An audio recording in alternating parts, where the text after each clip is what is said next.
A transformação digital sofreu uma forte aceleração nos últimos meses ou anos, em decorrência da pandemia, e mexeu de vez com o cenário da indústria de mídia e entretenimento.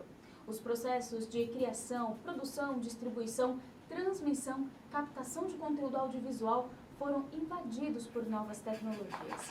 E por que não? Por novos hábitos de consumo. Podemos dizer que, nesse setor, o mundo mudou, mas as mudanças são contínuas. Então nós vamos agora para o terceiro painel do dia e seus convidados. Rafael Duzzi, diretor de Engenharia e Tecnologia da CNN Brasil. Tiago Perrella, diretor de Engenharia e Tecnologia Band. Leandro Previdelli, gerente de transmissão da SBT. Felipe Andrade, VP de Vendas, CIS Group. Juliano Zenóbio, gerente de plataforma de produção Globo. Então, sejam todos muito bem-vindos. Eu passo agora a palavra ao nosso moderador, Carlos Calvila. Olá, boa tarde. Bem-vindos aqui ao nosso painel. A gente vai falar aqui sobre operação remota na produção de conteúdo para o jornalismo, para o esporte e vários tipos de eventos aí que estão relacionados, né? E para compartilhar essas experiências com a gente, nós vamos ter aqui os experts aí que eu queria chamá-los, né? A gente tem aí o Felipe da CAS, a gente tem o Rafael da CNN, nós temos o Tiago da Band, o Leandro do SBT e o Juliano da Globo, que também vai dividir com a gente aí esse painel. Pessoal, boa tarde aí ao nosso público, né, a todo mundo que está com a gente.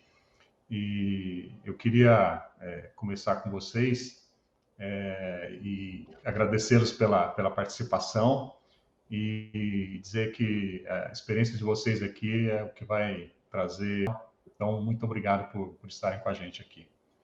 E começando, eu queria então que cada um aí, pode começar aí vou está na minha tela aqui pelo Felipe, falar rapidamente uma introdução, né, Felipe, da empresa e da sua experiência. Depois a gente passa na sequência do Felipe, para o Rafael, pode ser o Juliano, o Leandro e, por último, o Thiago, ok? Vamos lá, Felipe? Vamos lá.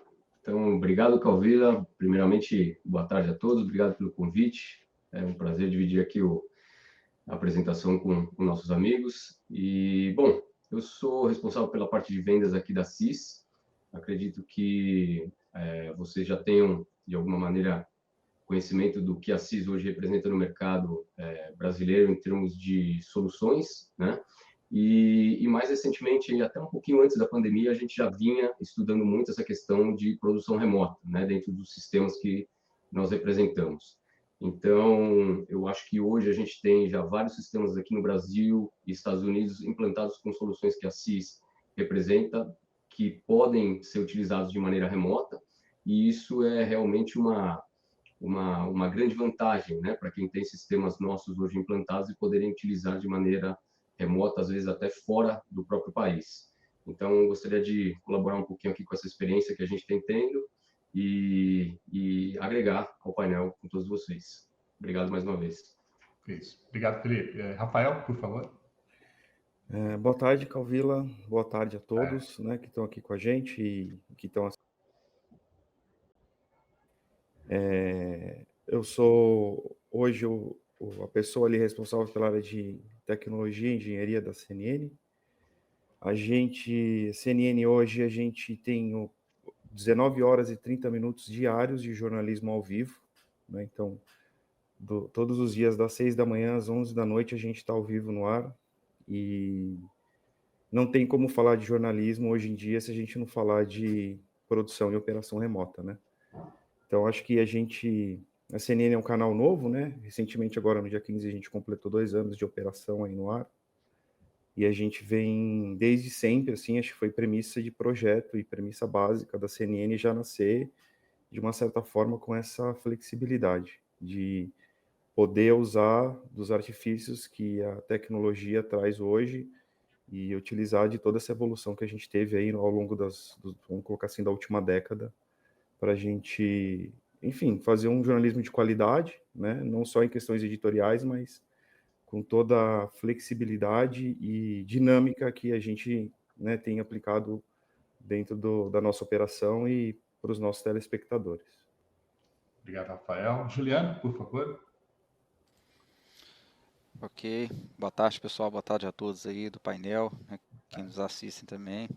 Obrigado, Calvira, na organização da SET pelo convite. Eu faço parte aqui do Hub de Operações de Conteúdo, né, e distribuição de conteúdo da Globo, mais especificamente na plataforma de produção, né.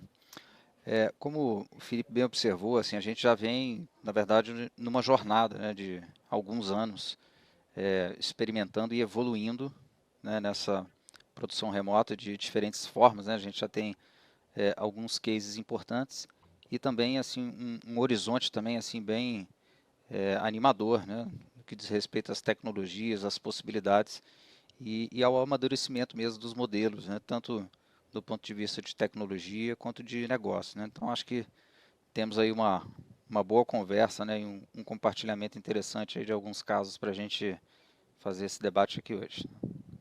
Obrigado, Juliano. Leandro, por favor. Olá, pessoal, boa tarde, tudo bem? Queria agradecer ao Calvira pela oportunidade e desejar boa tarde a todos também que estão nos ouvindo, né? É um privilégio poder participar desse evento e gostaria muito de poder.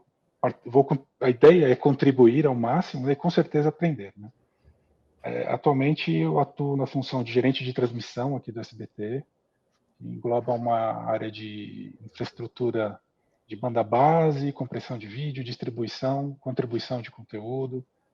São diversas etapas aí que a gente participa, a contribuição pela internet, enfim, por diversos meios diferentes, tipos de conectividade diferentes também.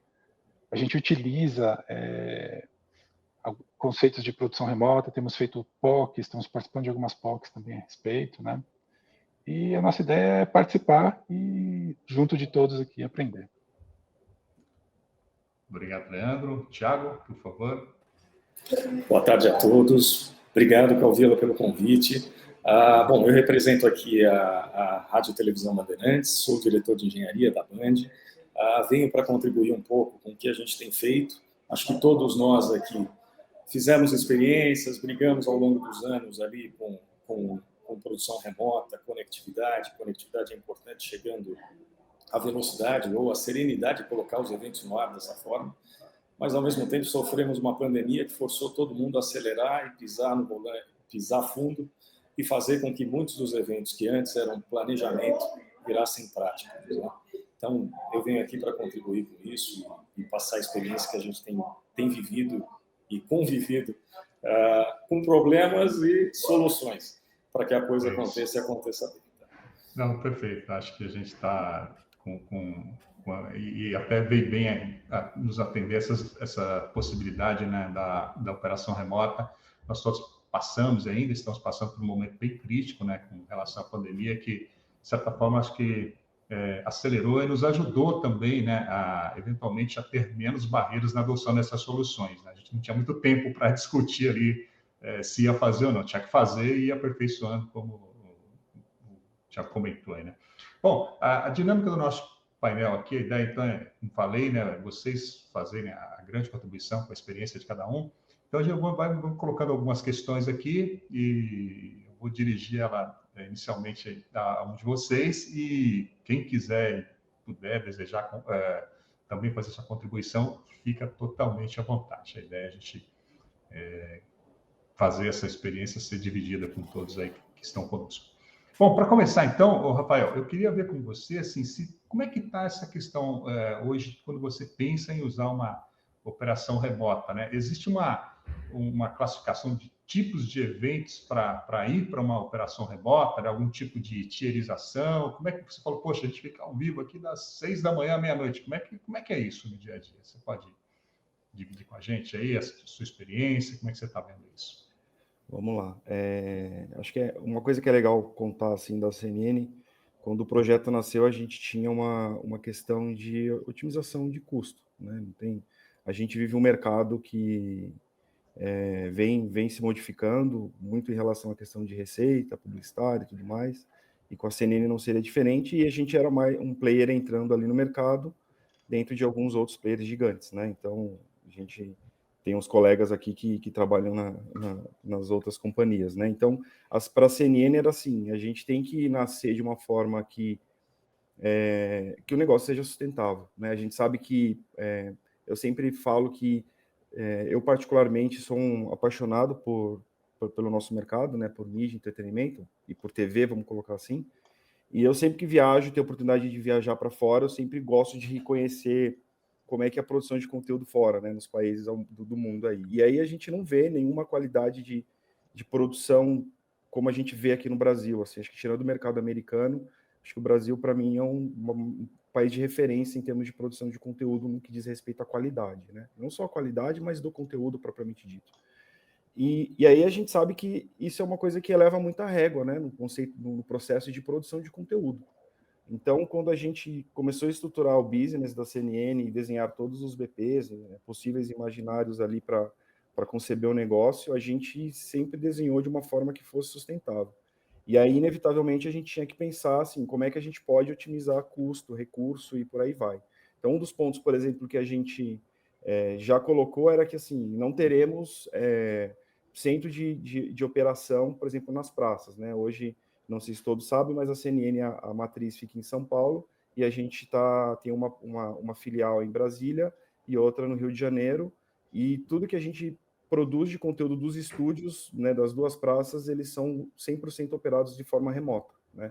Então, não que a gente não tenha uma equipe, a gente, assim, é obrigatório a gente ter uma equipe, até porque por um eventual problema ou situação de algum incidente, a gente tem que ter uma equipe operacional ali para ajudar no dia a dia, mas isso é algo que para a CNN a gente já nasceu pensando dessa forma, assim, né? Como é que a gente consegue otimizar o processo e tornar o negócio sustentável, né? E aí acho que falando de tierização, eu acho que trazendo já um pouco do que o Thiago colocou ali, né, na fala dele de introdução ali, da questão da conectividade, né? Eu acho que isso é algo que a gente acho que vai discutir ao longo desse painel inteiro, aqui a gente sempre vai estar tocando nesse assunto da conectividade, porque isso é o ponto, eu diria que é o meio, né? Assim, é a pista para que o processo de produção e contribuição remota seja possível, né? Então, não adianta você ter a melhor tecnologia do mundo se você não tem um meio para você poder usar dessa tecnologia. E eu sempre gosto de ressaltar, já falei isso em outros painéis que eu participei aqui, né, da SET, que eu acho que a gente acho que a pandemia obviamente acelerou muito, mas a gente já vinha dando um salto gigantesco nessa questão de fornecimento de conectividade, né? Então, quando a gente olha a pulverização de operadoras de fibra e provendo essa conectividade com a nuvem, isso tem aumentado assim de forma, eu diria que monumental nos últimos anos, né? Eu posso dizer que eu acompanhei isso desde sempre, assim, até porque sempre tive nessa parte né, de produção de conteúdo, de conectividade, de produção remota, e quando a gente olha para trás há 10 anos, não precisa ir muito longe, a gente olha para trás há 10 anos, 2012, por exemplo, a questão dos mochilinks ainda estava, de uma certa forma, engatinhando aqui no Brasil, né? Então, eu acho que, assim, eu acho que o mindset que tem que ter hoje é que, assim, inevitavelmente você vai precisar de uma boa conectividade, né? Eu não quero, acho que entrar muito no detalhe aqui, porque senão eu vou dar spoiler, talvez aí da nossa discussão, e não quero também ser, como é que se diz, fominha aqui. Acho que é legal o pessoal contribuir. Que isso. Você está compartilhando a sua experiência, super bem-vinda. Deixa eu só explorar um pouquinho mais, Rafael. É muito importante, né? Eu acho que dividir todo o aprendizado todo o tempo. Você é um profissional que está há bastante tempo no mercado. Ainda nessa pergunta para você, enfim, você sentiu, né? Assim, a CNN acho que é uma experiência muito importante para nós, no meio também. Se sentiu muita fricção, né? Se adotaram modelos bem novos, assim, nessa implantação, né? Assim, sendo uma resposta assim, direta, assim, você sentiu muita fricção para implementar esse novo modelo, né? Poxa, você falou, pô, tem 2 praças que eu opero remoto, praticamente não tem gente lá, né? Como é que é isso no dia a dia? Você pode dizer para mim? Assim, é uma coisa que na época para o board era algo que eles apostaram e compraram a ideia, mas óbvio, né? Sempre fica um pouco daquele ceticismo no ar, né? Porque de fato vinham de estruturas muito maiores, né? Então, mas a gente obviamente sentou, discutiu detalhe por detalhe do projeto e provou que, cara, é totalmente possível, né? E óbvio, Legal. quando a gente fala disso, a gente não pode esquecer de uma coisa, assim, né? Eu tenho um ditado que eu aprendi com a minha mãe, que ela sempre falava assim, Rafa, quem tem um, não tem nenhum, né? Então, para ter um, você tem que ter 2. Eu sou um cara seguro, então eu minimamente aposto em 3, porque, cara, se eu perder um, eu vou ter o meio e o buy, entendeu? Então, eu acho que isso é um ponto importante, mas, assim, respondendo objetivamente sua pergunta, teve um pouquinho de ceticismo, mas eu acho que todo mundo estava engajado ali no projeto de querer fazer acontecer, de fazer algo diferente e, assim, acho que isso também foi um ponto positivo para que as coisas dessem certo no final. Né? Bacana. Obrigado, Rafael. Seguindo aí, né, com o nosso bate-papo, Felipe, eu queria, você vê aí, né, que o Rafael colocou assim, bom, há alguns anos atrás, aí, nem tantos assim, a gente não tinha essas opções, né, conectividade era um limitador, né, para o uso dessas tecnologias. Para você que está mais do lado do vendor, do fornecedor de soluções, como é que você pode falar, como é que as companhias estão se movimentando, a sua empresa, né, as empresas que você representa, estão se movimentando para atender esse mercado? Existe uma análise de portfólio, de roadmap? O que você pode comentar nesse sentido? Legal. Sem dúvida, Calvila, existe hoje um movimento grande, né? Acredito que a maioria das empresas hoje tem feito esse movimento para poder expandir um portfólio nessa direção, né, de produção remota. E até pegando um gancho no que o Rafael comentou, a questão de custo é uma questão muito importante, porque não adianta a gente ter uma tecnologia disruptiva onde, no final das contas, o custo não fecha. Né? Então, o que a gente vem aprendendo muito com a questão de produção remota é que o modelo de negócio também mudou. Hoje a gente fala na maioria das soluções de produção remota em SaaS, né? Em Software as a Service, por exemplo. Então, isso significa que a gente não está mais falando de um CAPEX, de um ativo que você compra para poder estar fazendo esse tipo de produção ou habilitando essa tecnologia. A gente está falando de um serviço em que você pode fazer pagamentos mensais ou anuais, ou ter um contrato de utilização para poder habilitá-lo. Então, a primeira grande mudança que a gente tem discutido com a maioria dos nossos parceiros e clientes é a questão do modelo de negócio.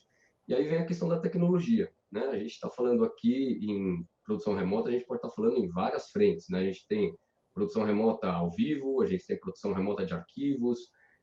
Eu acredito que a produção remota de arquivos até está um pouco mais madura, né, do que a produção remota ao vivo. A gente tem já clientes que utilizam soluções nossas em produção remota ao vivo, mas isso começou de um tempo mais recente para cá, para tiers e em eventos menores, né? E a tendência é que isso cresça e expanda para eventos maiores. Agora, a utilização de produção remota em arquivo, eu acredito que até mesmo antes da pandemia, a gente já estava explorando com os nossos sistemas esse tipo de aplicação. Eu tenho um slide rapidinho que eu queria compartilhar com vocês, se o pessoal puder colocar aqui para mim, só para exemplificar de maneira bem didática aqui algumas opções. Né? Porque quando a gente fala de produção remota, a gente pode estar falando, em caso de arquivo, tanto para soluções on-prem como soluções na nuvem. Né? Então, a gente tem aqui do lado esquerdo on-prem e do lado direito na nuvem. E qual que é a diferença dessas dois tipos de workstations que a gente tem aqui, ou laptops, enfim, que estariam do lado remoto? É que um deles, a gente estaria, na verdade, remotando essa experiência. Então, eu estou fazendo como se fosse um remote desktop, eu estou visualizando o que está virtualizado, seja na nuvem ou on-prem. Então, na verdade, eu não tenho nada instalado na minha máquina física, eu estou somente remotando essa visualização, tá? E todo o conteúdo realmente está lá na nuvem ou on-prem. E no segundo caso de proxy, é uma solução também de produção remota, mas nesse caso eu estou visualizando o que tem na nuvem on-prem na minha máquina e eu tenho esse software instalado localmente. Tá? Então, são duas opções hoje de produção remotas em arquivo, que eu posso estar usando tanto on-prem como na nuvem, e que me habilitam esse tipo de solução. Obviamente que aí vai da escolha de cada um, das necessidades de cada um, a gente está utilizando uma ou outra, ou até mesmo a gente pode utilizar as duas de maneiras híbridas, né? E também fazendo com que elas enxerguem tanto um conteúdo, um storage, um armazenamento on-prem, quanto na nuvem. Então, assim, respondendo a tua pergunta, Calvila, o mercado tem realmente se expandido muito, existem inúmeras soluções hoje, nós representamos algumas aqui dentro da CAS, temos implantado aqui no Brasil já várias, em vários afiliadas e cabeças de rede, esse tipo de solução. E também para produção ao vivo, a gente tem feito já vários POCs que têm funcionado muito bem, e temos já até alguns casos de produtos já finalizados, fazendo realmente produção ao vivo como a produção principal. Bacana, Felipe. Obrigado. Deixa eu fazer uma pergunta para o Leandro também. Leandro, nesse possibilidade de fazer eventos aí, assim, o que você tem visto da sua experiência aí que tem se adotado como critério para operar um evento remoto, né? A gente já até introduziu um pouco essa pergunta aí, né? Está falando um pouco de tierização, né? Assim, como é que a gente está classificando isso? O que você pode comentar nessa linha aí de escolher que eventos eu posso operar remoto? O que você tem percebido disso? Ok. Eu acho que um dos fatores que é muito importante aí, para isso já foi comentado, inclusive, é a conectividade, né? Quando a gente fala conectividade, aí tem relação com latência, banda, disponibilidade, né? Disponibilidade não só ter o serviço disponível onde a gente precisa, mas o nível de serviço que está disponível, né? Quando a gente fala de latência para produções ao vivo, elas tendem, considerando, né, as ao vivo em real time, elas tendem a ser baixas, precisam ser baixas comumente, né? Com a conexão de internet ideal é possível, ou anti-LAN, enfim, com a conectividade ideal é possível ter latências menores que 100 milissegundos, inclusive, né? Com tecnologias que existem hoje em dia, evoluiu bastante. Mas dependendo do tipo de conexão, a gente tem variações disso. Para a gente ter uma ideia, se a gente falar de um protocolo um pouco mais aberto, como SRT, por exemplo, uma recomendação que existe para começar a se aproveitar, né, do que esse protocolo traz para a gente em recuperação de pacotes perdidos e robustez, eles consideram que é bom utilizar 4 vezes o RTT da conexão, que seria o Round Trip Time, né, ou seja, 4 vezes o tempo que a conexão leva para sair do ponto A, ir para o ponto B e retornar ao ponto A. Com esse tempo é possível recuperar alguma coisa, usando overhead e tudo mais. Então, a gente percebe o impacto da conectividade ao evento remoto, né? Assim, se você tiver um RTT alto, a latência não vai conseguir ser baixa com eficiência nenhuma, né? Isso é um dificultador. E quando a gente fala de contratação de serviços desse tipo em modo eventual, pode ser difícil realmente conseguir em algumas regiões do Brasil, né? Porque a gente não tem ainda o mesmo nível de serviço disponível em todas as regiões, né? Isso é um dificultador. Uma alternativa que se tem para tratar esse assunto é, por exemplo, estrategicamente determinar um conjunto de eventos que vão ser feitos de forma remota e antever alguma coisa, expandir a conectividade da emissora para que essa contratação de links ou serviços não precise ser eventual, né? A gente consiga ter conectividade a data centers próximos, só ficaria pendente last mile, usa serviço de nuvem para trafegar o sinal, enfim, alguns recursos aí que podem melhorar isso, né? E também utilização de agregação de banda, 2022-7, com links redundantes, alternativas ali para a gente conseguir ter uma disponibilidade mais alta do fluxo transitando ali pelos encanamentos, vamos dizer assim, né? A banda, obviamente, é mais associável ao que a gente precisa ter uma banda garantida que caiba o serviço que a gente vai ter, ou os conteúdos que nós vamos trafegar, né? E quando a gente fala de disponibilidade ali em questão da SLA, a gente tem que olhar porque, como até o Rafael já mencionou, a gente busca nível de excelência tradicionalmente nos serviços broadcasts. E muitas vezes, tendo um SLA de 99.5 em um serviço de conectividade, pode não atender o que a gente pretende fazer, né? Então, acho que isso tem que ser olhado com muita atenção e dependendo do tipo de evento, pode ser que a gente não encontre um SLA que atenda, um mecanismo de conectividade que atenda naquele momento, naquele local. a relevância do evento para a empresa também, né? Muitas vezes a gente tem ali um evento de grande porte com muita relevância para o negócio, alta visibilidade, e a gente tem que buscar a excelência, não se permite arriscar, né? Então, onde a gente não tem ali uma possibilidade de experimentação, vamos dizer assim, cabe a gente fazer um modelo que está mais maduro para a emissora, que está mais seguro, né, para a empresa, que a gente vai conseguir garantir ou se aproximar da garantia de uma entrega melhor. E a complexidade do evento também, que às vezes ele é tecnicamente viável remotamente, mas dependendo do que tem que ser feito, ele pode ficar muito complexo para ser operado remoto de novo, naquele momento, com aquele grau de maturidade em produção remota. Né? Eu quis frisar e citar naquele momento o grau de maturidade, porque a gente entende que isso é uma jornada, né? É um caminho que a gente tem que seguir, é um caminho sem volta, tem diversos benefícios, até desde redução de custos até maior eficiência de recursos, tanto humano como equipamento, né? Porque a gente pensava, a gente leva uma quantidade grande de equipamentos, desloca ele por 3, 4 dias para usar por 3 horas, né? Então, tem aí outros fatores envolvidos, então é um caminho que tem que ser traçado, é uma jornada que tem que ser traçada, né? Então, em relação a criar níveis, a classificar, acho que é importante a gente olhar para os eventos que têm que ser feitos e começar ali com produção remota para eventos menos relevantes e menos complexos, né? Bom, então o Leandro volta com a gente daqui a pouco. Tiago, então, nessa linha, você acha que o custo-benefício é realmente o principal fator para decidir isso? Que outros pontos você complementaria dos que o Leandro já falou, como drivers, né, motivadores para a gente fazer uma produção remota? O que você pode acrescentar disso aí, Tiago? Bom, a gente está na mesma praia aqui, Calvila, olhando para a nossa função como radiodifusor.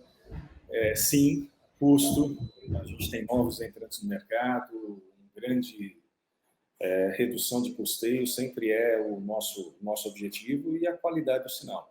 Então, tudo o que o Leandro aponta de como a nossa transmissão pode ser robusta tem que ser validada para fazer a operação remota.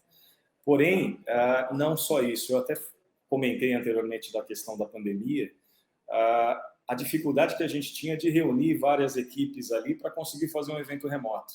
Esse acho que foi uma causa importante que todo mundo teve que trabalhar rapidamente para colocar um evento no ar, e os eventos remotos colaboraram nesse sentido. Então, aqui na Bandeirantes, a gente começou muitas vezes com a rádio já fazendo a interação, e muita interação jornalística e participativa durante os nossos produtos, e depois começou os apresentadores tendo que apresentar de suas casas, canais sendo operados remotamente. Então, isso a gente trouxe ao longo do processo da pandemia, acelerando o processo. E uma coisa importante, então, o custo, o grupo, né, a equipe, e a questão da informação.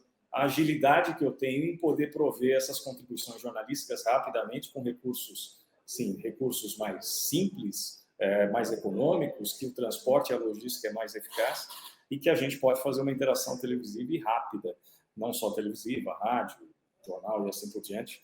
E isso aqui é muito praticado e praticado por todos nós. Então, a possibilidade de fazer isso nos nossos jornais, e principalmente porque os jornais ficam ao vivo muito tempo das nossas grades, e a gente precisa ter rápida informação. Um exemplo é da guerra que está ocorrendo, e o jornalista estando em Kiev, podendo trazer essa informação, editando muitas vezes e trazendo o produto pronto para rapidamente ser apreciado e demonstrado nos nossos jornais. Legal. Obrigado, Tiago. Juliano,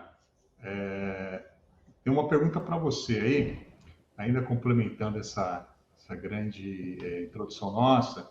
O que você poderia contribuir aí com o que já foi dito até agora, e também com relação a condições, né, favoráveis para a gente garantir a segurança de conectividade desses eventos? O que você mencionaria desse aspecto? Perfeito, vamos lá. Eu queria só primeiro aproveitar aqui e complementar, né, um ponto que o Leandro trouxe que é muito relevante, tá? Que é uma balança entre a relevância do evento e a complexidade, né? Assim, a gente teve um exemplo agora recente, né, das Olimpíadas, onde fizemos, né, produção remota, tivemos, claro que por uma segurança maior, né, uma associação de tráfego em banda determinística, né, com operadoras contratadas, aliadas ali a uma mandada de SRT via internet, né, para a gente ter uma segurança maior.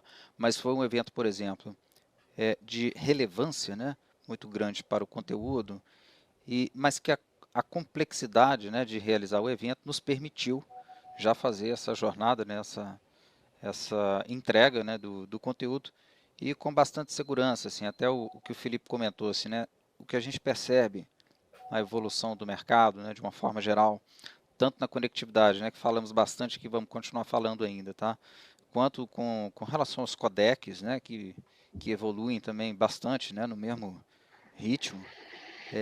Eu acho que assim, já estamos hoje, né, maduros, né, dependendo da complexidade do evento, para poder já fazer entregas como essa que foi feita aí das Olimpíadas, né.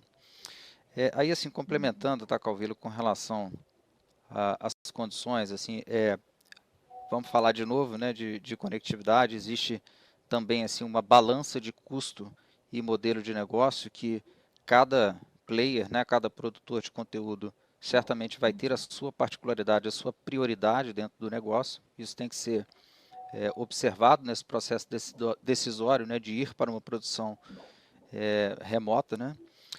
E também assim, no nosso dia a dia, que a gente já vem avançando, né, além dos eventos pontuais que a gente já faz há algum tempo, acho que todos têm tido essa experiência também de já avançar para a nossa produção do dia a dia mesmo, né?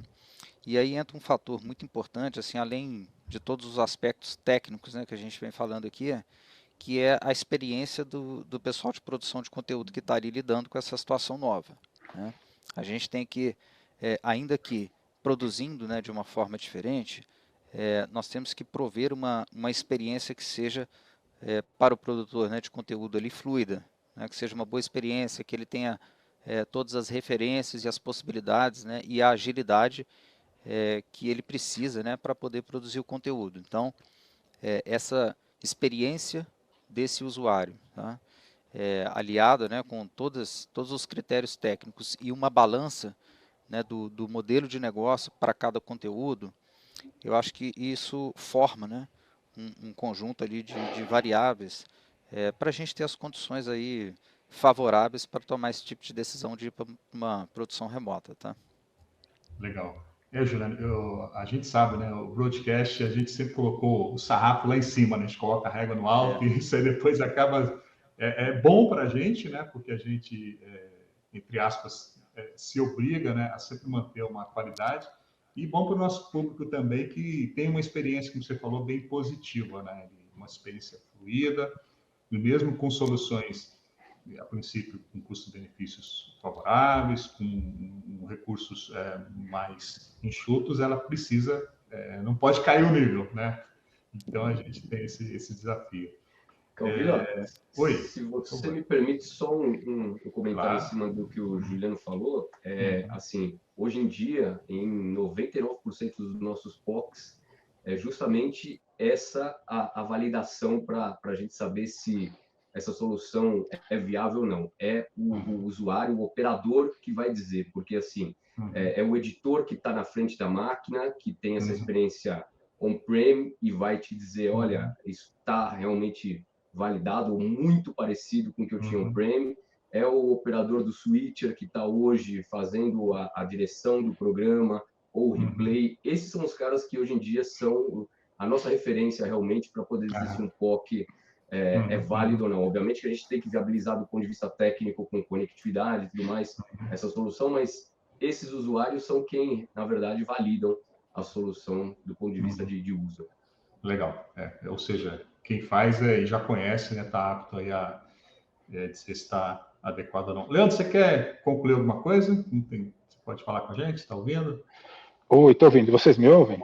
Claro, alto e claro. Opa, tive um mal súbito aqui, pessoal. Desculpa. Opa, teve mas voltou, probleminha né? com o Ainda fone bem, aqui, voltou. Voltou. Tranquilo. Diga lá. Tá. Em relação à segurança, correto? Era ainda para concluir aquela pergunta sua lá, né, que a gente estava falando. Justo, tá. Não, legal. Dos critérios, né, que você estava falando dos protocolos, enfim, dos parâmetros. Não, Pode bacana. concluir. Tá, eu acho que o caminho é esse mesmo.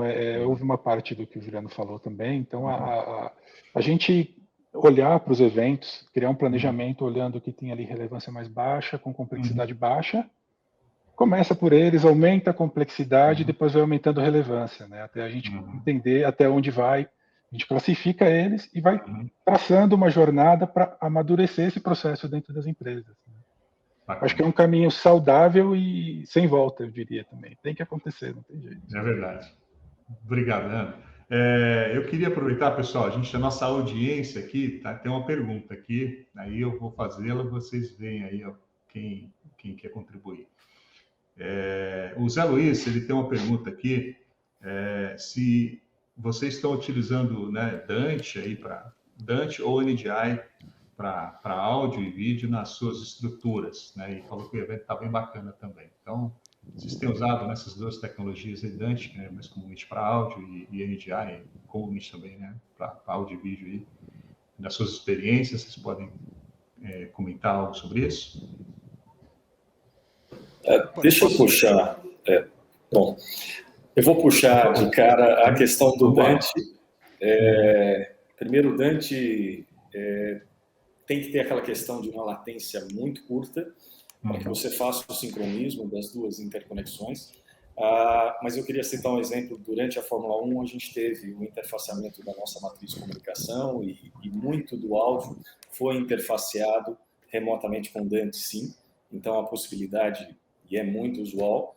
E a questão do NDI, o NDI exige uma banda um pouco maior ali para você suportar. Quem está acostumado com mobilidade, multilink, então o NDI você precisa ter uma conectividade melhor, mas nada absurdo. Porém, é importante que exista. E tem muitas soluções hoje no nosso mercado que está sendo experimentado por aqui, de entregas de grafismo ou mesmo de contribuições no formato que venha em NDI. Eu uso um gateway já para jogar essa instância em SDI e entrando nas nossas mesas de corte. Só para citar um caso de uso, foi a Fórmula 1, que a gente usou bastante Dante por aqui. Bacana, Thiago. Alguém mais quer complementar? Ok, o Dante a gente já utiliza, né, já há algum tempo. A gente tem alguns cases, inclusive em produções diárias, né, nossas aí, como foi lembrado aí da latência, né, em conectividades que a gente tem realmente uma baixíssima latência, mas a gente já usa isso no dia a dia. E o NDI, assim, a gente vem acompanhando, né, uma grande evolução e oportunidades aí, né, de avaliação aí nessa jornada aí de crescimento, tá? Mas o Dante sim, o NDI ainda numa fase ainda de pilotos e prospecções. Tá?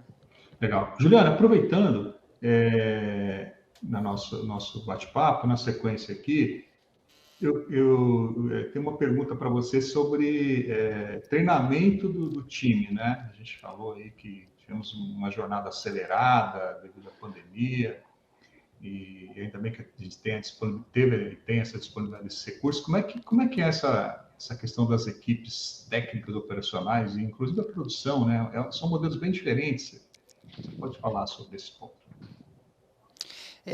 O que a gente percebe aqui, né, na nossa jornada, assim, que a gente teve, como a gente já vem de alguns anos, né, com essa evolução com os times, nós não sentimos assim muita dificuldade assim em termos de treinamento da nossa equipe de tecnologia, né, para poder implantar. O que nós tivemos ali, principalmente no início da pandemia, foi uma aceleração, né?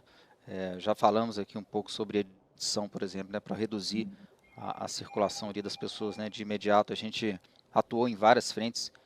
Edição foi uma das nossas frentes, né? E ali, assim, não só o time de tecnologia, né, teve que fazer uma adequação rápida, mas também os usuários, né? Os usuários ali, e ali foi realmente assim, né, por força da necessidade, mas a adoção também, apesar de ter sido bem acelerada, né, no início da pandemia, houve um esforço, né, assim, um engajamento muito grande, tanto por parte dos usuários, né, quanto dos times de tecnologia, de fazer as coisas acontecerem de forma mais rápida, né? O que eu vejo mais como desafio presente e futuro, tá? E a gente vai entrar nesse aspecto também, Calvila, é quando a gente começar a tocar no cloud, né? Porque aí realmente assim é onde a gente percebe que entram novos skills, né? novas habilidades, né, e novas preocupações também, que ainda quando a gente está tratando, né, no modelo site a site aqui, seja dentro do mesmo país ou fora, né, ainda é um modelo mais físico, tem um conjunto, né, de preocupações e de skills e de conhecimentos, e quando a gente vai para o cloud, a gente tem um complemento, né, um avanço aí, que a gente tem já estamos, né, numa jornada importante aí de aprendizado, mas é claro que aí é o momento onde entram muitas coisas novas, né? Mas, assim, o que a gente tem feito até o momento, assim, a gente tem conseguido dar uma boa vazão, né, tanto com as equipes quanto com a parte de conteúdo também, né, que entendeu muito bem a necessidade, e aí, claro, a pandemia veio para acelerar tudo isso, né? Legal. Obrigado, Juliano. Leandro, você falou agora há pouco de, né, protocolos, questões que a gente já citou aqui dos parâmetros. Como é que está a questão especificamente de segurança, né? Isso é uma estrutura distribuída com fornecedores, na maioria das vezes, de conectividade sempre contratados, né? A gente não domina toda a estrutura que a gente usa. O que você pode comentar sobre esse aspecto de segurança, né? Que eu acho que é um item extremamente importante, né? O que você poderia falar disso para nós? Legal. Segurança, assim, a gente vem conectando as nossas infraestruturas broadcasts à internet por diversas demandas diferentes, né? A gente utiliza, quer seja para cloud, a tal da cloudification, ou para fluxos, né, entrarem e saírem da emissora, enfim. As demandas existem, é um caminho que tem que ser percorrido mesmo. Só que, assim, tem que ser com muito critério, né? A gente tem que olhar para tudo isso com segurança em primeiro lugar, acredito eu, né? A gente não consegue detalhar tudo que é necessário, nem tem um conhecimento atualmente para isso. Estamos buscando, né? Mas, assim, tem um conjunto de recomendações da IBU que a gente pode considerar aí da R141 até a R146 e também a 148, né? Que trata sobre cibersegurança para broadcasting. Ela é feita baseada nas normas na ISO 27001, recomendações da NIST e outras também. Ela é bem orientativa, tem um conjunto de informações bacana ali, até como melhores práticas, e trata como um todo. Não é só parametrização de equipamento, né? Tem governança também, tem uma série de coisas que têm que ser consideradas. E assim, eles tratam desde a infraestrutura, né, da emissora, porque a segurança é fim a fim, né? Então a gente tem que olhar para a infraestrutura da emissora, como a empresa está conectada à internet, o conceito de segmentação de rede, as conexões, elas só devem chegar até o device que precisa, com a porta e protocolo que precisam, por exemplo, não há necessidade de ter use ACL, firewall, tudo que for necessário para restringir ao máximo o acesso. Enfim, tem uma série de regras ou recomendações que eles demonstram para nós lá, que fazem sentido para a segurança, né? Enfim, eu não vou entrar no detalhe de tudo, tem até mais algumas, mas acho que fica um pouco, não sei se fica produtivo, mas tem ferramentas como o Monitor, para monitorar, criar um fingerprint do funcionamento da rede, segmentar ambiente de pós-produção e exibição de ambientes, de outros ambientes da emissora, de preferência com camada de segurança entre eles também. Tem uma série de recomendações e boas práticas que a gente pode utilizar de lá. Olhando para evento remoto, né, a gente sabe que, dependendo do que é feito, precisa ter IP publicado na internet para que o fluxo chegue até a emissora, né? Isso tem que estar em DMZ segmentada também, restringindo ao máximo possível, sistemas operacionais atualizados. É um conjunto de regras que a gente já ouviu falar para diversas outras demandas que se aplicam para nós também, né? E tanto dentro da emissora como no ponto B, lá no local da operação remota, né? E como é muita coisa, então vou dar, por exemplo, né? Se a gente tiver um device conectado lá na outra ponta, à internet, prioritariamente que seja VPN, né? Que a conexão ocorra através de um IPsec da vida, que seja seguro para a gente manter uma integridade dessa informação, ainda mais se ela tiver confidencialidade alta. Todo o fluxo ser encriptado com no mínimo S256. Todas essas informações a gente consegue extrair, né, dessas recomendações lá. Então, eu preferi citar esses itens porque assim, tem muito mais coisa, é muito denso, e eu acho que é muito importante que a gente visite esses documentos, olhe, interpretem o que está por ali e o que faz sentido para a gente utilizar, né? Legal. Tem uma coisa interessante para exemplificar. Se nós tivermos, por exemplo, um decoder, um encoder conectado à internet, com a interface de gerência conectada à internet, sendo HTTP ele trafega informação em clear text. Então, se tiver alguém esnifando essa conexão, ele pode ir lá e extrair a senha, né, do nosso device, e isso vai incorrendo risco no processo. Não usar usuário e senha padrão. Isso está escrito lá. Tá? Não usar usuário e senha padrão do dispositivo, muito mais quando ele está conectado à internet, porque isso acontece. Né? E assim, acho que nesse nível já está bacana, porque o que eu ia comentar é o seguinte: quando a gente faz evento, contrata serviços, contrata fornecedor e equipamentos, normalmente a gente não pergunta a respeito disso para eles, ou não é uma prática de todos perguntarem, vamos dizer assim. Né? E é importante, a gente tem que começar a olhar para isso, tanto quanto a gente olha para o vídeo, quanto a gente olha para o áudio. Né? Eu acho que é um caminho que a gente tem que amadurecer isso tudo e começar a tratar a segurança como mandatória em tudo. Né? Tem que garantir a integridade do evento, né? Você pode repetir o nome das recomendações da IBIO aí, Leandro? Só para... Sim, R141, 142, 143, 144, 145, 146, e a 148 também tem relação com segurança. Uma dessas daqui, inclusive, acho que é a 142, se eu não me engano, ela não tem a ver com eventos em si, mas ela tem a ver com cibersegurança de dispositivos conectados. Né? Legal. A gente até comentou com o pessoal do fórum, questão do DTV Play, por exemplo, tem uma camada de segurança para ser pensada dentro disso também. Sem dúvida. Uma série de fatores. Mesmo a conectividade que nos traz benefícios também traz alguns riscos associados. Tiago, você quer comentar um pouco desse assunto aí, Tiago? Alguma contribuição? Eu não estou te ouvindo agora, Tiago. Será que seu mic está... Não sei se você nos ouve, se seu mic está aberto. Não, eu nem ia entrar em segurança. É que surgiu uma pergunta no nosso grupo a respeito de SRP e PayTV. Perfeito. Pode, por favor. Então, vamos lá. Vamos fazer a pergunta do Christian, né? Que ele perguntou aqui, né? Vou ler a pergunta dele aqui, né? Se a gente pretende adotar SRP para distribuição de PayTV dos canais lineares, né? Isso, né, Thiago? Você viu aqui, né? Na realidade... Por favor, então, responda. Depende muito das operadoras aceitarem a nossa distribuição no formato SRT. Hoje já é distribuído, hoje a gente tem o Band Internacional, Band News Internacional, e já fazemos essa distribuição SRT para as operadoras que permitem. Algumas outras eu ainda tenho que manter o meio tradicional de transmissão, principalmente no Brasil, a gente ainda adota satélite como distribuição principal. Mas Band Internacional nosso, hoje, grande parte das operadoras internacionais, a gente faz essa distribuição no formato SRT. Legal. Bacana. Obrigado, Thiago. Rafael, o papo aqui eu estou achando bem interessante, viu? Aí a gente falou, né? Algumas coisas vão permeando toda a nossa conversa, né? E a gente vai falar um pouquinho de cloud, de nuvem, né? Então a gente tem modelos aí, o Juliano já comentou, né? Que a gente ia tocar nesse ponto. Dos tipos de eventos, né, que acontecem, né? Ou você faz o evento usando nuvem, o Felipe já até expôs ali, né, por exemplo, uma conexão com on-premise ou cloud, e os eventos também, né, às vezes você faz on cloud, site to site, como o Juliano comentou. Como é que você vê as características de cada um desses tipos de eventos, né? Como é que está, na sua experiência, tem sido usado ou cloud privada ou pública? Cuidados têm sido tomados em cada uma dessas possibilidades de execução desses eventos? Perfeito.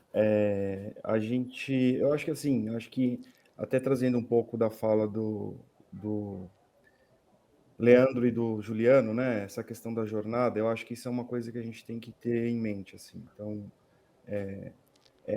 existe uma ansiedade natural de quando a gente vê inovação, de quando a gente vê disrupção no nosso mercado, a gente querer colocar em prática e querer vivenciar, e às vezes ser de vanguarda, às vezes não é tão legal, porque se você não souber fazer, né, como não souber fazer, mas se você não se atentar aos detalhes, né, e olhar para todo o escopo, como o Leandro bem colocou, às vezes você pode botar tudo por água abaixo, né? Então, o que eu penso assim, hoje, acho que até pela maturidade que a gente tem e pela infraestrutura que o nosso país possui, né, em termos de conectividade, quando a gente fala de site to site, acho que é algo muito mais viável, né? Então, para quem ainda não iniciou essa jornada, então é bom ter em mente essa questão da jornada, que é ninguém atravessa uma ponte em 1 minuto, né? Então, você tem que dar o primeiro passo. Então, acho que a gente tem que ter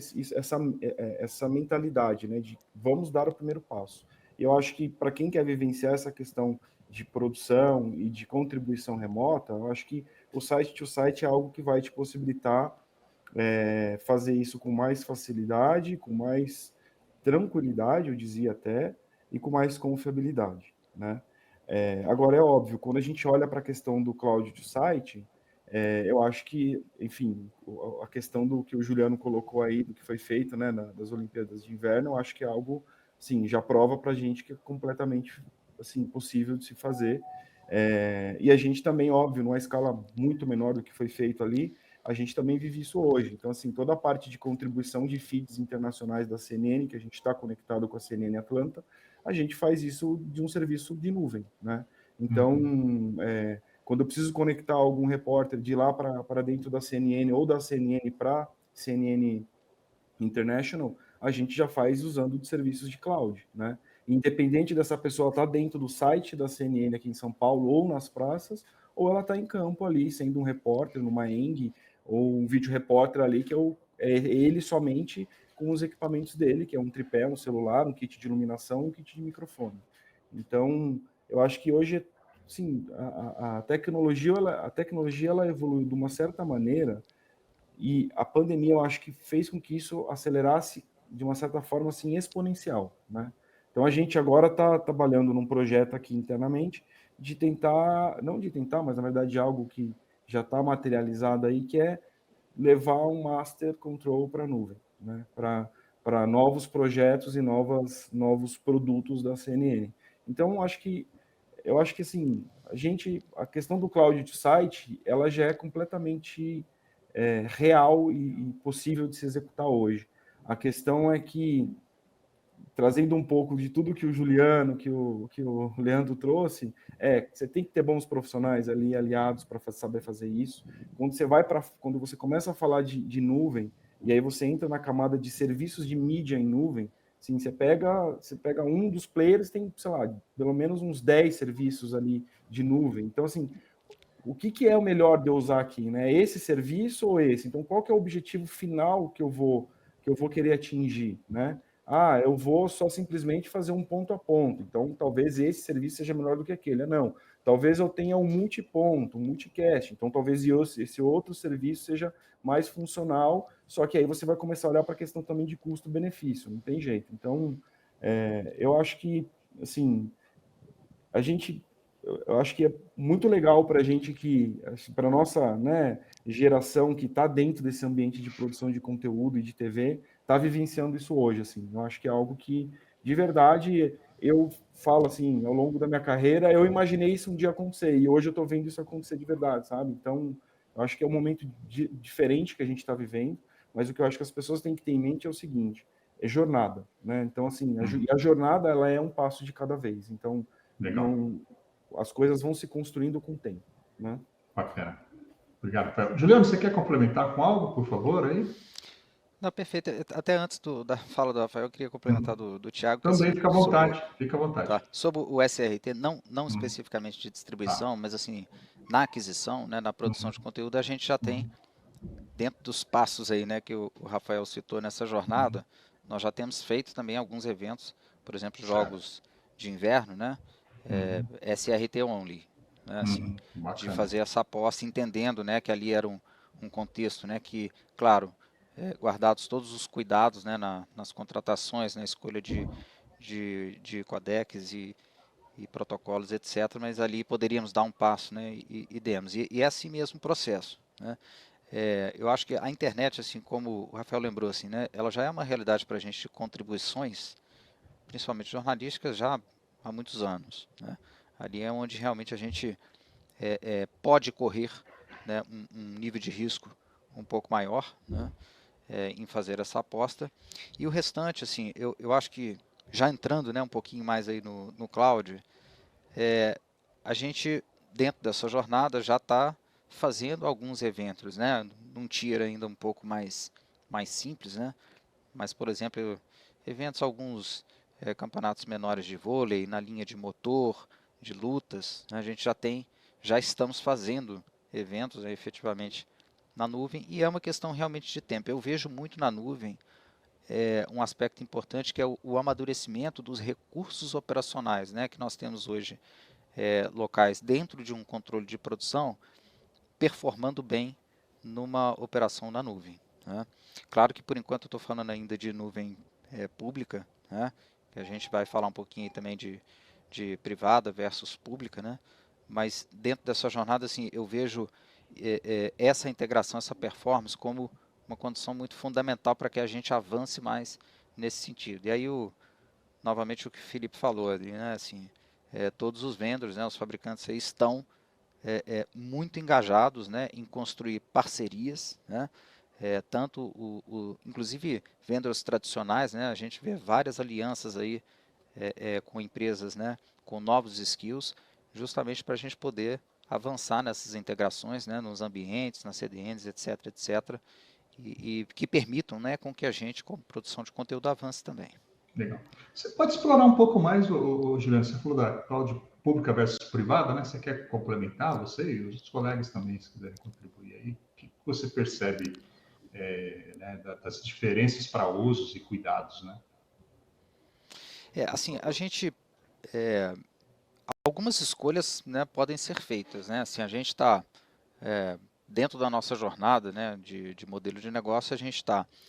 os primeiros passos, né, que a gente está dando estão em cloud pública, né, com formação de parcerias, né, de ajudar, inclusive, assim, a desenvolver os fornecedores, porque, não tenham dúvida, esse desenvolvimento ele não é unilateral, né, ele passa muito por uma parceria dos produtores de conteúdo com os fornecedores, né, para a gente poder ter, de fato, um sistema, né, entregando todas as funcionalidades e as performances, né, que a gente precisa. Então, nós também estamos trabalhando muito juntos, né, com os fornecedores, mas por enquanto num caminho de cloud, do uso, né, de cloud pública, mas já em paralelo, né, estamos também estudando, né, e avaliando o que pode ser um cenário, né, de cloud privada ou até um mix, né, de pública com privada, onde a gente vê uma oportunidade, né, na cloud privada, alcançar um nível, né, de confiabilidade e de performance mais avançado para algum tipo de produção, alguns tipos, né, de produção onde a gente precisa dessa elevação, tá? Então, pelo menos num primeiro momento, eu estou vendo, né, um cenário onde a gente usufrua de um mix, tá, de pública e privada, e aí avaliando, né, acompanhando a evolução e também enquadrando cada tipo de evento, cada tier, né, de evento e necessidade de conteúdo em cada sistema. Tá? Legal. Tiago, já, né, falamos aí de conceitos, de orientações, recomendações, enfim. O que você pode falar na prática mesmo de eventos aí, né? A gente explorar um pouco mais cases aí, que vocês tenham feito, como é que isso tem acontecido na prática, quais são os cuidados, os resultados, a experiência relacionada a eventos aí que tenham acontecido. O que você pode compartilhar com a gente aqui? E tanto dentro da emissora como no ponto B, lá no local da operação remota, né? E como é muita coisa, então vou dar, por exemplo, né, se a gente tiver um device conectado lá na outra ponta, à internet, prioritariamente que seja VPN, né, que a conexão ocorra através de um IPsec da vida, que seja seguro para a gente manter uma integridade dessa informação, ainda mais se ela tiver confidencialidade alta. Né? Todo o fluxo ser encriptado com no mínimo S256, todas essas informações a gente consegue extrair, né, dessas recomendações lá. Então, eu preferi citar esses itens, porque assim, tem muito mais coisa, é muito denso, e eu acho que é muito importante que a gente visite esses documentos, olhe, interpretem o que está por ali e o que faz sentido para a gente utilizar, né? Legal. Tem uma coisa interessante para exemplificar, se nós tivermos, por exemplo, um decoder, um encoder conectado à internet, com a interface de gerência conectada à internet, sendo HTTP ele trafega informação em clear text. Então, se tiver alguém esnifando essa conexão, ele pode ir lá e extrair a senha, né, do nosso device e isso vai incorrendo risco no processo. Não usar usuário e senha padrão. Isso está escrito lá, tá? Não usar usuário e senha padrão do dispositivo, muito mais quando ele está conectado à internet, porque isso acontece, né?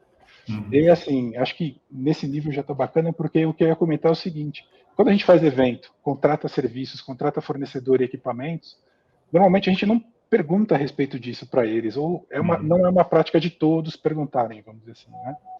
E é importante, a gente tem que começar a olhar para isso, tanto quanto a gente olha para o vídeo, quanto a gente olha para o áudio, né? Eu acho que é um caminho que a gente tem que amadurecer isso tudo e começar a tratar a segurança como mandatória em tudo, né? Tem que garantir a integridade do evento, né? Você pode repetir o nome das recomendações da IBU aí, Leandro? Só para... Sim, R141, 142, 143, 144, 145, 146 e a 148 também tem relação com segurança. Uma dessas daqui, inclusive, acho que é a 142, se eu não me engano, ela não tem a ver com eventos em si, mas ela tem a ver com cibersegurança de dispositivos conectados, né? Legal. A gente até comentou com o pessoal do fórum, em questão do DTV Play, por exemplo, tem uma camada de segurança para ser pensada dentro disso também. Sem dúvida. Uma série de fatores.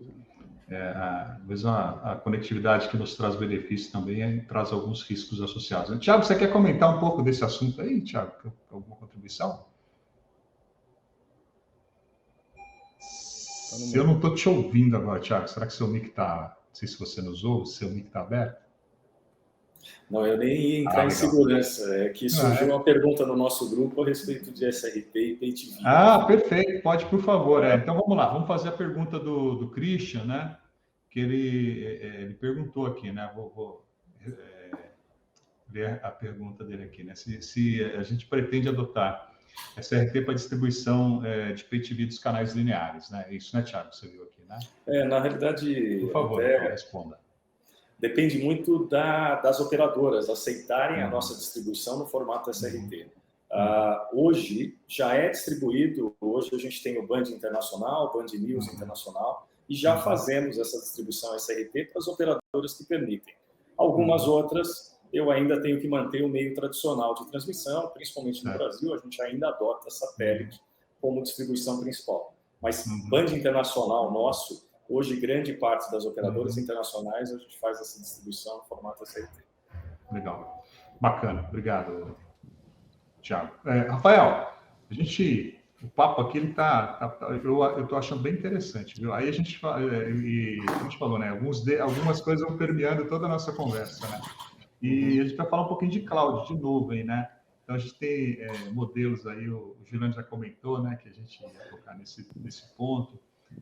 Dos tipos de eventos, né, que acontecem, né? Ou você faz o evento usando nuvem, o Felipe já até expôs ali, né, por exemplo, uma conexão com on-premise ou cloud, e os eventos também, né, às vezes você faz on-cloud, site to site, como o Juliano comentou. Como é que você vê as características de cada um desses tipos de eventos, né? Como é que está, na sua experiência, tem sido usado ou cloud privada ou pública? Cuidados têm sido tomados em cada uma dessas possibilidades de execução desses eventos? Perfeito. Eu acho que assim, até trazendo um pouco da fala do Leandro e do Juliano, né, essa questão da jornada, eu acho que isso é uma coisa que a gente tem que ter em mente, assim. Então, existe uma ansiedade natural de quando a gente vê inovação, de quando a gente vê disrupção no nosso mercado, a gente querer colocar em prática e querer vivenciar, e às vezes ser de vanguarda, às vezes não é tão legal, porque se você não souber fazer, né, não souber fazer, mas se você não se atentar aos detalhes, né, e olhar para todo o escopo, como o Leandro bem colocou, às vezes você pode botar tudo por água abaixo, né? Então, o que eu penso assim, hoje, acho que até pela maturidade que a gente tem e pela infraestrutura que o nosso país possui, né, em termos de conectividade, quando a gente fala de site to site, acho que é algo muito mais viável, né? Então, para quem ainda não iniciou essa jornada, então é bom ter em mente essa questão da jornada, que ninguém atravessa uma ponte em 1 minuto, né? Então, você tem que dar o primeiro passo. Então, acho que a gente tem que ter essa mentalidade, né, de vamos dar o primeiro passo. E eu acho que para quem quer vivenciar essa questão de produção e de contribuição remota, eu acho que o site to site é algo que vai te possibilitar fazer isso com mais facilidade, com mais tranquilidade, eu dizia até, e com mais confiabilidade, né? Agora, é óbvio, quando a gente olha para a questão do cloud to site, eu acho que, enfim, a questão do que o Juliano colocou aí, do que foi feito, né, das Olimpíadas de Inverno, eu acho que é algo, sim, já prova para a gente que é completamente, assim, possível de se fazer. E a gente também, óbvio, numa escala muito menor do que foi feito ali, a gente também vive isso hoje. Então, assim, toda a parte de contribuição de feeds internacionais da CNN, que a gente está conectado com a CNN Atlanta, a gente faz isso de um serviço de nuvem, né? Então, quando eu preciso conectar algum repórter de lá para dentro da CNN ou da CNN para CNN International, a gente já faz usando de serviços de cloud, né? Independente dessa pessoa estar dentro do site da CNN aqui em São Paulo ou nas praças, ou ela está em campo ali, sendo um repórter numa ENG ou um vídeo repórter ali, que é ele somente com os equipamentos dele, que é um tripé, um celular, um kit de iluminação, um kit de microfone. Então, eu acho que hoje, sim, a tecnologia ela evoluiu de uma certa maneira, e a pandemia, eu acho que fez com que isso acelerasse de uma certa forma assim exponencial, né?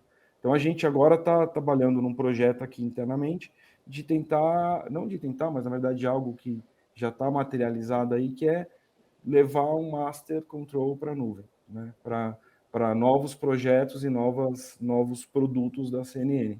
Então eu acho que assim, a questão do cloud to site, ela já é completamente real e possível de se executar hoje. A questão é que, trazendo um pouco de tudo que o Juliano, que o Leandro trouxe, você tem que ter bons profissionais ali aliados para saber fazer isso. Quando você começa a falar de nuvem, e aí você entra na camada de serviços de mídia em nuvem, assim, você pega um dos players, tem, sei lá, pelo menos uns 10 serviços ali de nuvem. Então, assim, o que é o melhor de eu usar aqui, né? Esse serviço ou esse? Então, qual que é o objetivo final que eu vou querer atingir, né? Ah, eu vou só simplesmente fazer um ponto a ponto. Então, talvez esse serviço seja melhor do que aquele. Não, talvez eu tenha um multiponto, um multicast. Então, talvez esse outro serviço seja mais funcional. Só que aí você vai começar a olhar para a questão também de custo-benefício. Não tem jeito. Então, eu acho que, assim,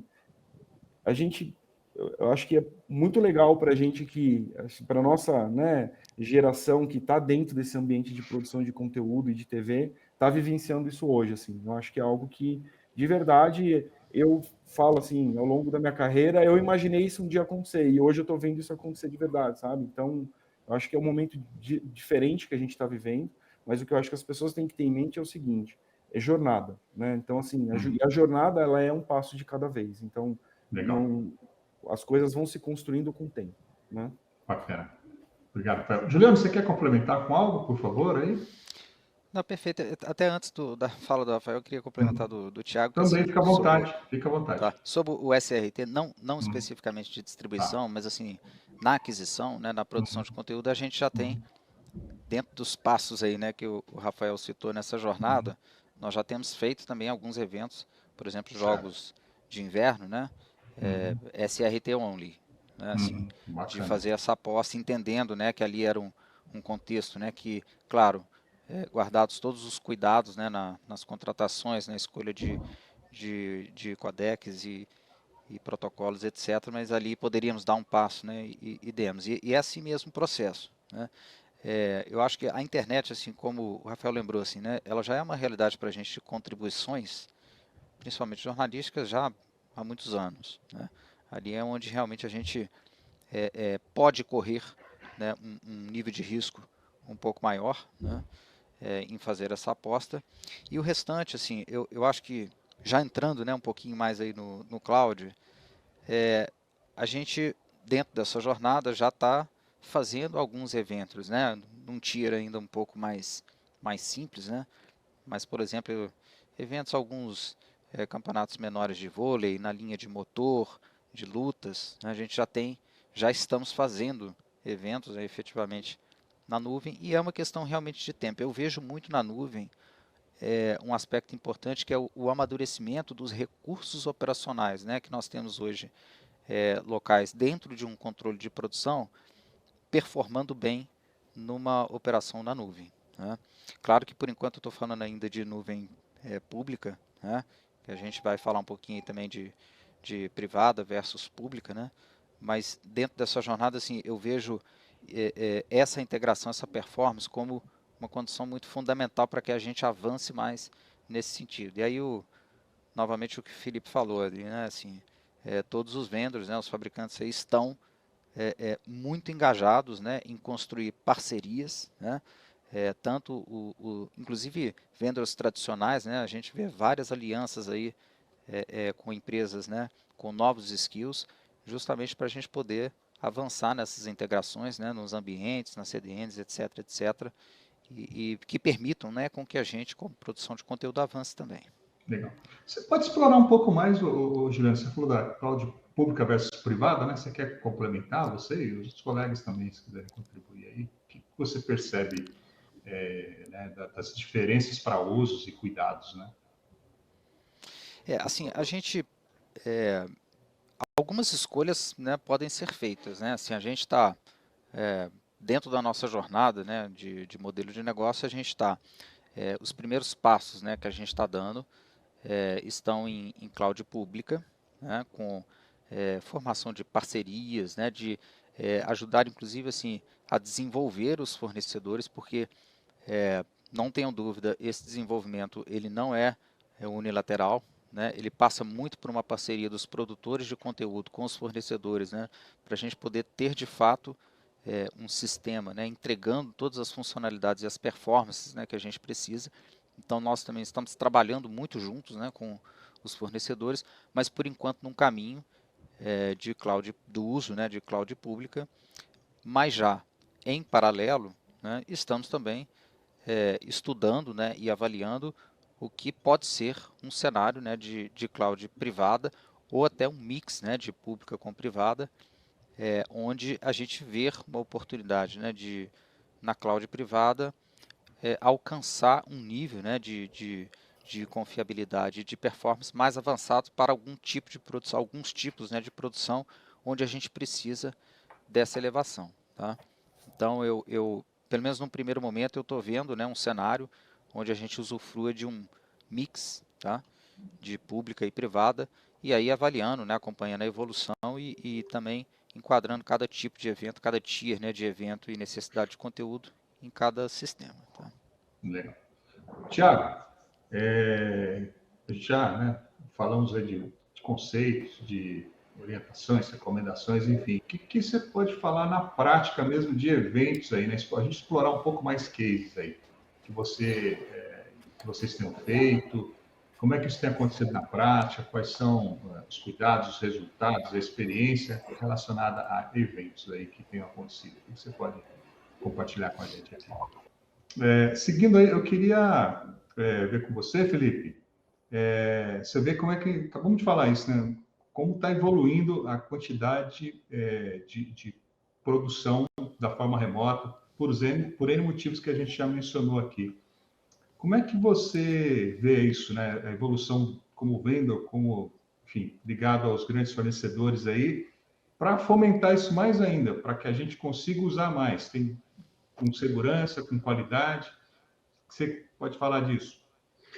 O que eu vejo, Calvila, é que nesse sentido, assim, eu acho que a produção remota, quando a gente fala de soluções on-prem, como os próprios colegas colocaram aqui, já é uma realidade, né? A maioria dos grandes eventos hoje, não só no Brasil, também fora, estão sendo feitos de maneira remota. A gente, onde tem uma conectividade garantida, isso já é possível, né? Então, a gente vê até com uma certa maturidade essa questão de produzir remotamente com equipamentos on-prem.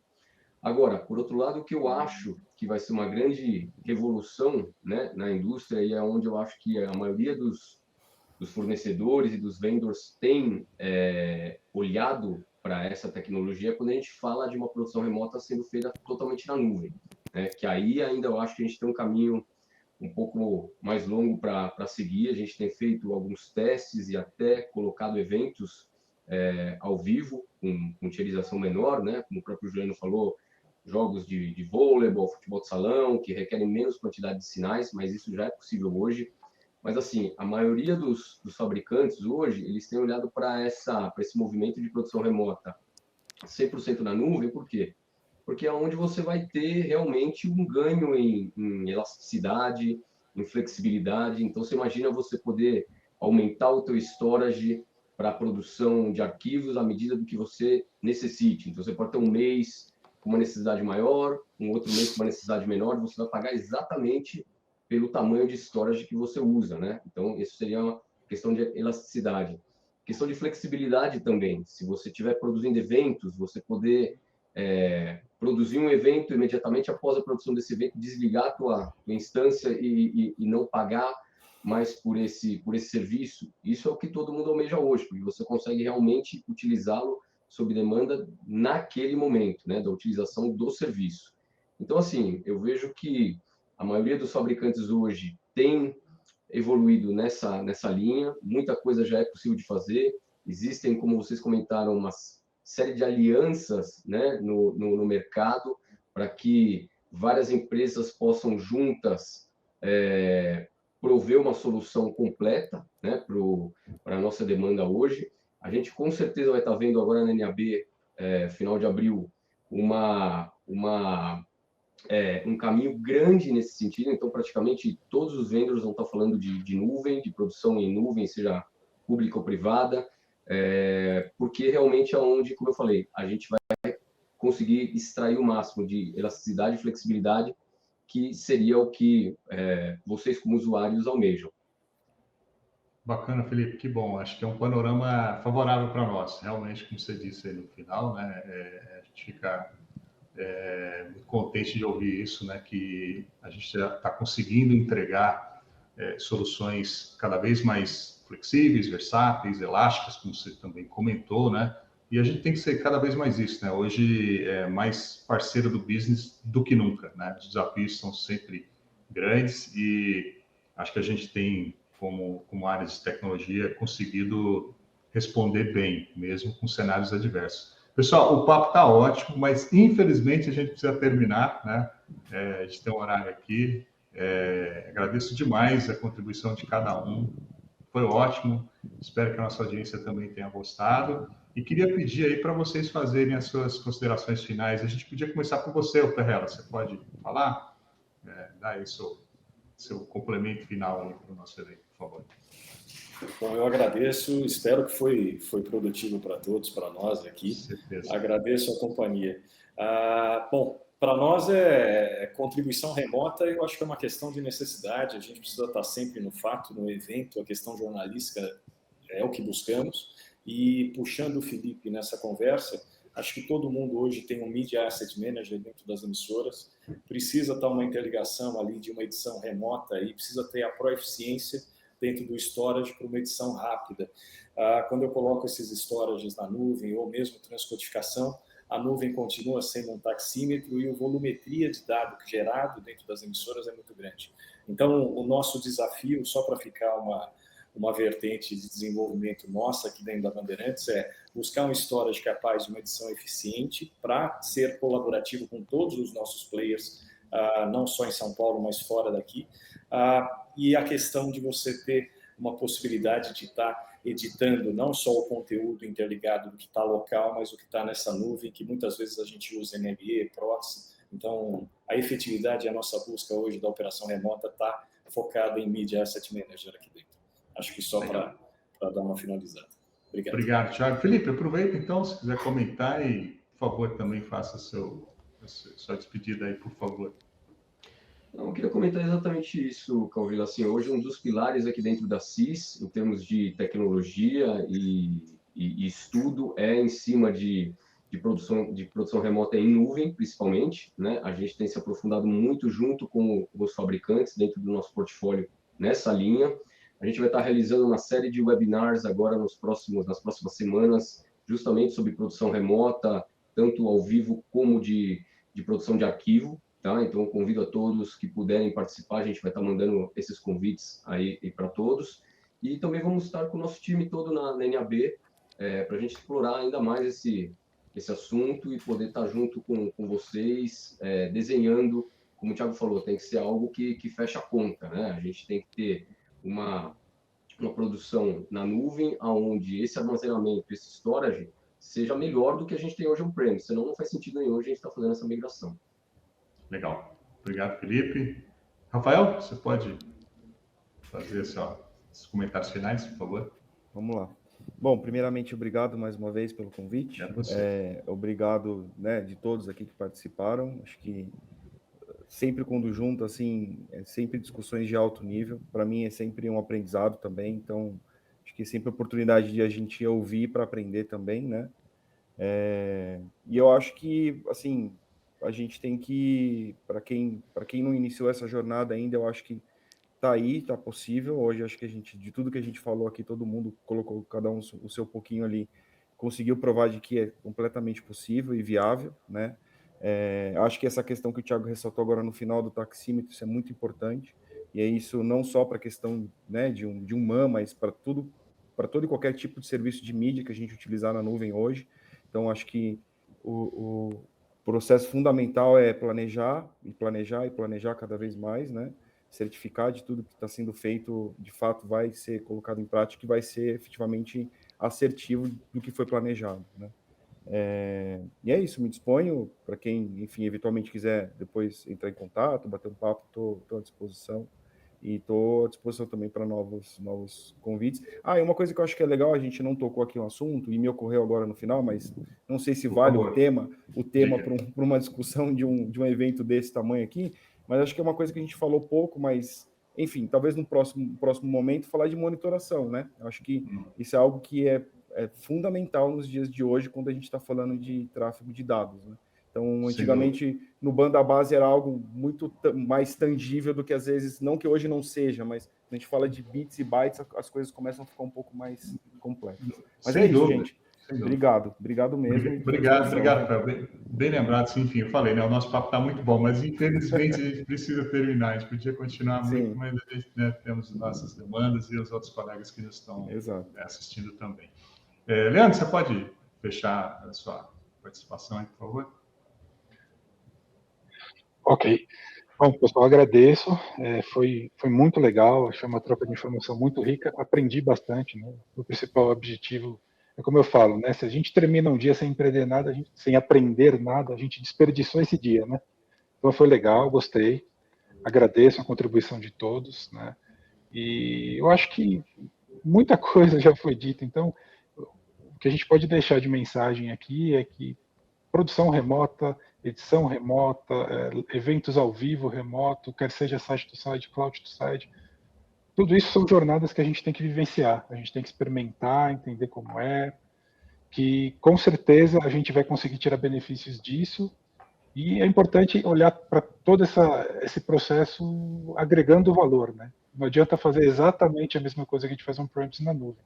A gente tem sempre que agregar valor ao que está sendo realizado. Legal. Obrigado, Leandro. Juliano, por favor. Perfeito, vamos lá.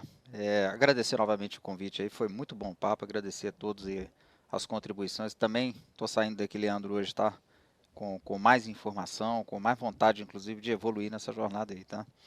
Eu acho que todo mundo já falou bastante aí da tecnologia, o que eu queria só acrescentar, assim, que cada vez mais tecnologia e negócio andam juntos, né? Então, acho que, assim, além de todos os aspectos, né, que a gente colocou aqui, essenciais, como condições fundamentais, né, para essa jornada, é que a gente esteja sempre muito junto, né, do conteúdo e da estratégia, né, do negócio, que é o que, somado, né, com toda essa condição que a gente está colocando aqui, vai viabilizar esses passos também nessa jornada, né? Então, nessa busca, né, consolidação aí das empresas como MediaTechs, né, acho que é o que eu acrescentaria aí nas condições finais aí, tá? Obrigado, Juliano.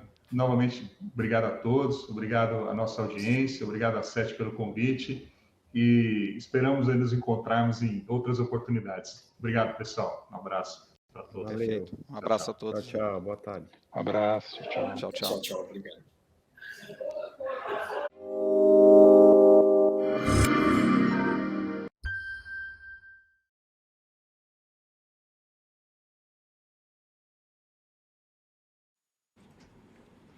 Agradecemos a presença e a interação de todos.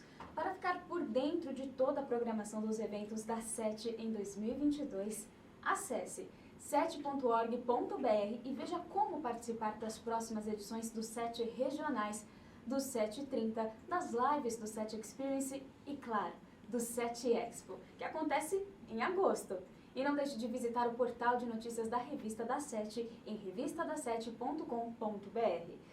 Passo a palavra ao representante regional Sudeste, Geraldo Mello, para as considerações finais. Bem, a SET agradece a todos pela presença em nosso encontro SET Regional Sudeste, de maneira especial aos moderadores dos painéis e aos convidados. Muito obrigado, até o próximo encontro.